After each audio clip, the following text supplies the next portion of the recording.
When my 17-year-old daughter, Lily, was banned from my sister's wedding, I didn't argue. I didn't beg for an exception or try to reason with anyone.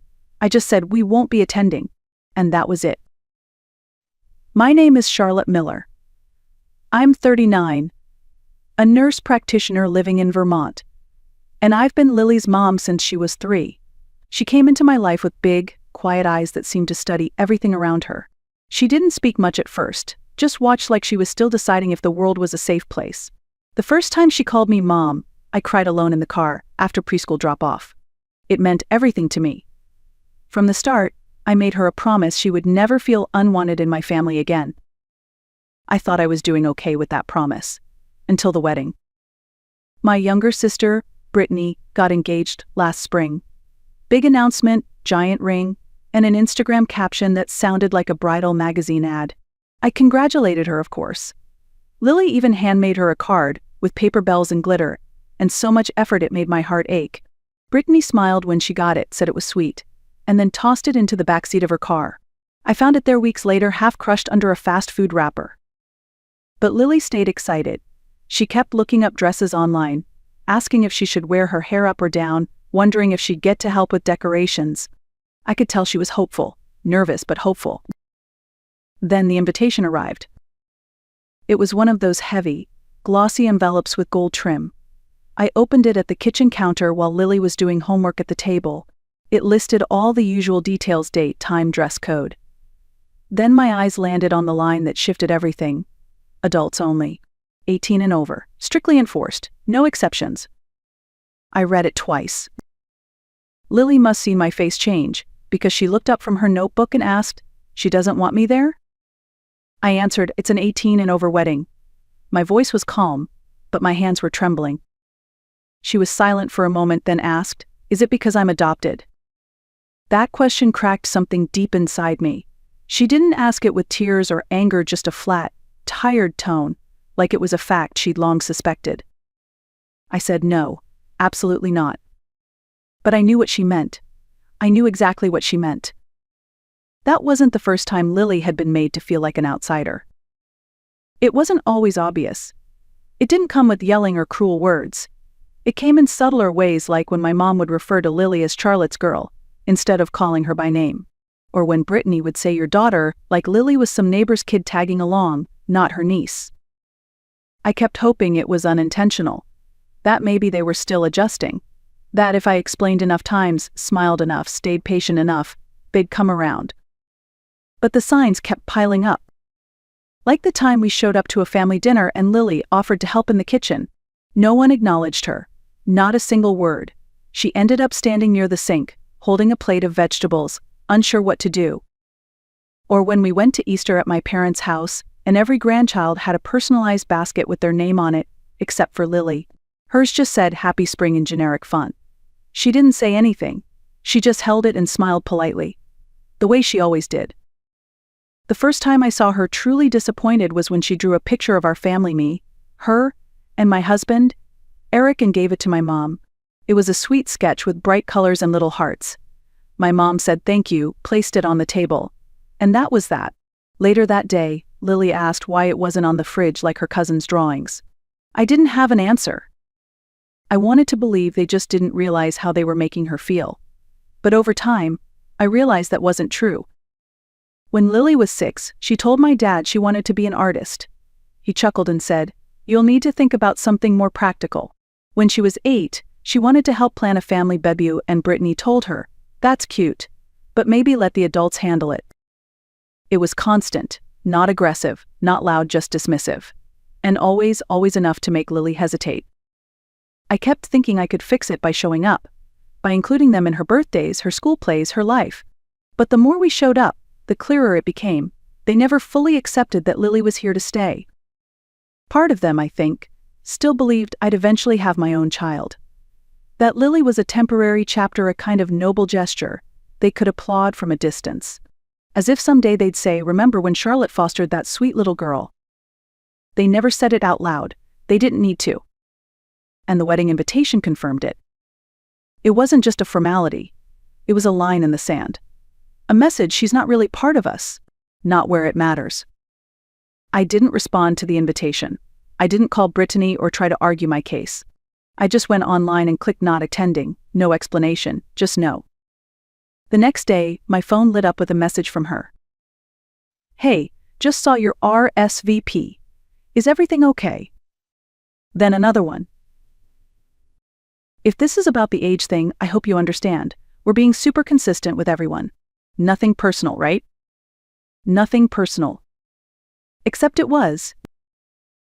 Lily wasn't some distant cousin. She wasn't a coworker's kid or someone's plus one. She was Brittany's niece. My daughter. She was 17, not 7. She had made a card, picked out a dress, asked about hairstyles. She wanted to be part of it. And now all of that was being dismissed as a technicality. I didn't reply. A few hours later, my younger sister Melissa messaged me. Tessa said you're not coming. What's going on? Then my mother called. She never calls unless something is wrong, so I picked up with a sinking feeling. Charlotte, she said, I heard you're not going to the wedding. Is this really about the age limit? I said, Lily wasn't invited. I'm not going without her. She's almost 18. There was a pause. Then my mom said it's not like she's a little kid. She's family. I waited. She didn't add anything else. No apology. No acknowledgement of how Lily might feel. Don't punish your sister over this, she added. It's one night. I didn't argue. I just said, we're not going, and I hung up. That should have been the end of it. But it wasn't. The group chat started buzzing. First it was Melissa. Can't believe you're making such a big deal over one rule. You always have to cause drama. Then Brittany. This isn't about Lily, you're making it about her. And finally my mom, with a long paragraph about forgiveness and family unity, and how hard it is to be in the middle. Meanwhile, Lily deleted the dress photos from her phone. She didn't cry. She just quietly erased the pictures like they no longer mattered, like she had expected this all along. And that more than the wedding, more than the texts, is what hurt the most. She wasn't surprised. She had already learned what I spent too long trying not to see. They never truly saw her. And deep down, she knew it. Time passed. The wedding came and went. No one apologized. No one brought it up again. It was like they expected everything to go back to normal. Like Lily's exclusion was a minor hiccup, not a deep wound. Then December rolled around. Every year I hosted Christmas. That had always been the tradition. I cooked. I cleaned. I bought extra folding chairs and pulled out the big table leaf from the garage. I did it all even when I was tired, even when I didn't feel like celebrating. Not this time. I didn't send invitations. I didn't start the group chat. I didn't plan anything. When my husband Eric asked, should I go ahead and order the chairs? I just shook my head. No extra seats this year, I said. He didn't ask questions. Lily didn't either. They both understood. But the silence, that's what got to them. Around mid-December, the messages started rolling in. Melissa. Hey, are we still doing Christmas Eve dinner at your place? Let me know what I should bring. Brittany. Of course. We'll be 5 again. Let me know if Lily wants anything special this year, if she's even going to be there this time. That one almost got me. If she's even going to be there this time. As if Lily had chosen to miss the wedding. As if her absence had been some dramatic teenage tantrum, instead of a deliberate exclusion. I didn't reply. Not to that. Not to any of it. For the first time in years, I didn't scrub the floors or decorate the mantle or stock up on wine. I didn't pretend. I didn't perform. And when they didn't hear back, they started calling. First it was my mom. I let it ring. Then Melissa. Then Brittany. Eventually, my dad left a voicemail. Charlotte, we just want to know what's going on. Your mother's upset. It's not too late to do the right thing. The right thing. As if the right thing was welcoming people who had excluded my daughter. As if feeding them dinner would erase the pain they never acknowledged. So no, we didn't host anyone that Christmas. Instead, we made lasagna in our pajamas. Lily baked sugar cookies in strange little shapes that barely held together. We watched movies, we laughed, we opened presents early, no one walked on eggshells. No one translated passive-aggressive comments. No one fell silent when Lily entered the room. It was quiet. peaceful, whole. And that's when I realized something. All these years I had mistaken tradition for love. I had confused obligation with connection. I thought that hosting meant I mattered. That being the one who held everything together made me part of something. But that Christmas, without the noise and the pretending and the weight of forced togetherness, I saw it clearly. Peace isn't quiet because nothing is wrong. It's quiet because nothing's being ignored. It was a few days after Christmas when it happened. Lily was curled up on the couch under her favorite blanket, sketching in her notebook. She always drew when she needed to process something, people, feelings, moments that were too big for words. I was folding laundry in the same room when she paused, pencil hovering over the page. Without looking up, she asked, "If I wasn't adopted, do you think they'd like me more?" My hand stopped moving. The question hit like a weight I wasn't ready for. I sat down beside her. "Sweetheart," I said gently, "they might have pretended better.